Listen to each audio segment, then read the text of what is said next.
আজ বিকেলে ভরতপুর পঞ্চায়েতের সদস্য বিনোদিয়া গ্রামের পারভেজ চৌধুরী ও করন্দি গ্রামের নিশান শেখের বাড়িতে দেখা করলেন বিধায়ক হুমায়ুন কবির। সঙ্গে ছিলেন ভরতপুর এক ব্লকের প্রাক্তন সভাপতি সৈয়দ রফিকুল হাসান ও মোহাম্মদ আজাহারউদ্দিন সিজার আলী খান ও রওশন শেখ বাবু, আরও অনেকে। তৃণমূল কংগ্রেসের নেতৃবৃন্দ ভরতপুরে এসে সালারে নির্যাতিতার পাশে থাকা আশ্বাস দিলেন।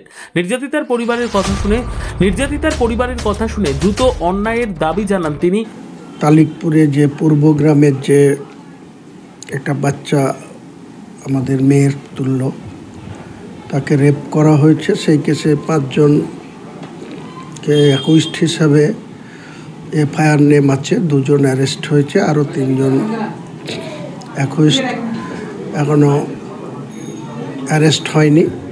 সালার প্রশাসনকে অবশ্যই বলেছি, জেলার এসপিকেও বলবো, জেলার কাঁদি সাব ডিভিশনের এসডিপিওকেও বলবো, যাতে অবিলম্বে 3 জন ক্রিমিনাল যারা এত জঘন্য অপরাধ কাজ করেছে তাদের কার পাশের লোক সেটা কোনো বড় বিষয় না।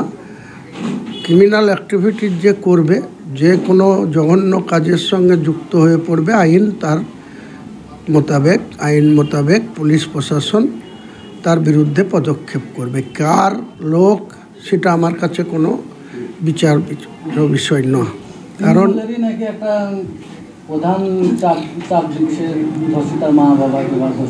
ধর্ষিতার মা বাবা বা তার দাদু দিদা, তাদের সঙ্গে আমরা আছি। আমি আজকেই কথা বলে এসেছি, তাদেরকে কেউ চাপ দিলেও আমরা সেই চাপের কাছে তারা মাথা নত করবে না বা পিছু হটবে না। তারা ন্যায় বিচার চাই এবং যারা এই জঘন্যতম ঘটনা করেছে তাদের উপযুক্ত প্রশাসনিকভাবে জুডিশিয়ালি তাদের যাতে শাস্তি হয়, সেইটা আমাদেরও দাবি, আর তাদের যারা লিগ্যাল গার্জিয়ান আছে তাদেরও দাবি। কাজে এখানে কে কাকে সাপোর্ট করলো, কার সঙ্গে ফটো থাকলো, কার সঙ্গে ছবি থাকলো, কে কার লোক হলো, এটা আমাদের কাছে বড় কিছু বিষয় না।